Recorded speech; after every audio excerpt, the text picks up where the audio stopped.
Sometimes I'm just like, I just need to eat. Like I'm not even hungry, but like I just want something crunchy or I want something sweet. Hey you guys, Janae here. In this video, I want to give you a few tips that will help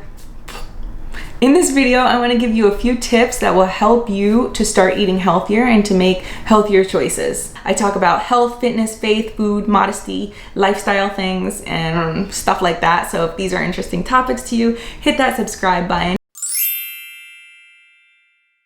All right, so I want to give you 6 tips today. Tip number 1 is that small changes do add up. Now you might feel like you have to do all these drastic changes. In reality, you don't. It starts with one small healthy change that leads with a lasting result. Tip number 2 is to get to know what's actually in your food.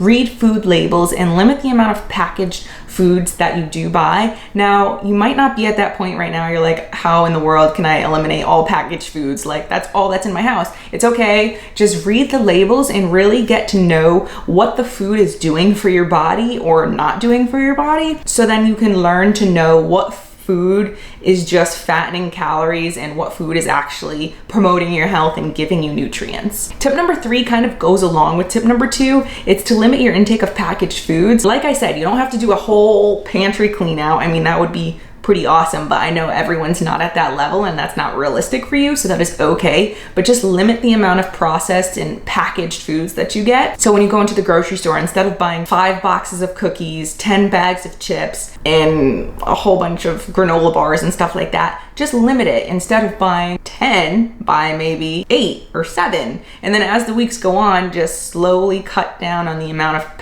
things that you're buying, that you're bringing into your house that is packaged. Tip number 4 is do not beat yourself up when you feel like you've eaten like a whole bunch of unhealthy things, or you feel like you've screwed up and you're like, I can never get this healthy eating down pat. Why did I eat that? Like, don't beat yourself up.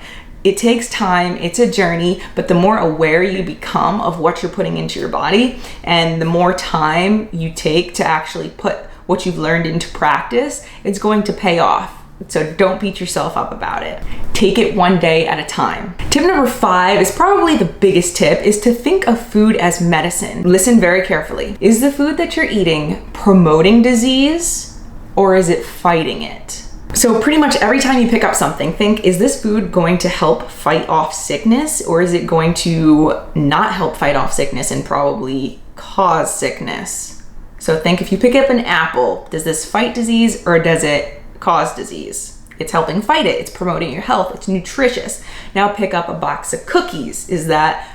What is that? It's full of sugar, it's full of fat, it's full of empty calories, but it's actually promoting disease because there's nothing in there that is nutritious, that is going to build your immune system, make you healthier, and be able to fight off infection or diseases. So just think of that. Now, I'm not saying you can never have cookies, but when you think of food as medicine, more often than not, you're gonna opt for healthier choices, and you're still going to enjoy life by having cookies every once in a while. But the majority of the food that you're eating is going to be health promoting. Therefore, when you do have cookies occasionally, it's not going to be like some drastic thing like, oh my gosh, I ate a cookie one time, now I'm going to die. Like, it's not going to be like that. So think of food as medicine. And my last tip number 6 is to set yourself up for success. Now, you cannot set yourself up for success unless you plan for it. So there's a few ways to set yourself up for success. One is by meal prepping. So I understand that not everyone works from home. A lot of people work in office. So if there's always baked goods and like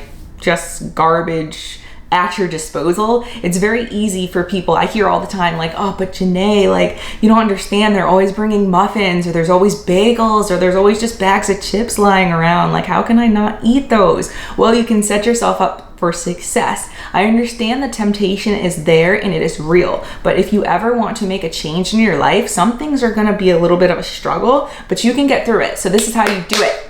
Let me tell you. So meal prep your food, bring your food to work, and also make snacks. Bring a whole bunch of snacks, healthy snacks, of course. So then instead of being tempted with that muffin, you're like, okay, no, I don't need all the sugar. Let me grab something. I have a few choices of snacks that I brought. so I'll just eat that because you prepared for it. Sometimes I'm just like, I just need to eat, like I'm not even hungry, but like I just want something crunchy or I want something sweet. So have snack options available for you at your work, at your desk, wherever you're at, so then you don't have an excuse. Now, I'm not gonna lie, it's not always easy. This temptation is still there, but it will be a lot easier if you're prepared. It's still gonna be hard in the beginning. I'm not gonna lie to you and say it's easy. However, as time goes on, it will get easier and your body will thank you for it. Mentally, physically, you're gonna feel so much better. Also, when you're at home, set yourself up for success by not bringing junk food into your house. And if you have kids and you're like, well, I need to have snacks for my kids, so how is it not gonna be in the house? Or I need to have snacks for my husband. I understand. However, there's a loophole. You can still get them snacks, you can still get them the food that they like, but you can make healthier swaps. If they can't live without cookies, there's always healthier options. Instead of being filled with artificial dye, preservatives, and all this, there is organic and natural cookies. Yes, they still have sugar in it, which is not good for you. However, they don't have artificial flavors, artificial colors, and all of the other bad junk that is just like 10 times more garbage. It's much harder to say, ooh, I want ice cream. Be like, no, I shouldn't have it. Nah, forget it. I'm just gonna walk to my freezer and get it and start eating ice cream than it is to say, oh, I really want ice cream, but I have to go all the way out of the house right now. It's late, I'm cold, I'm tired. Just forget it. You guys see what I'm saying? All right, so that was it. I hope you guys enjoyed this little video. I hope these 6 tips will help you to make healthier choices and start eating more healthy. I hope you guys enjoyed this video. If you have any comments, leave them down below and make sure to subscribe, and I'll see you guys soon. Bye.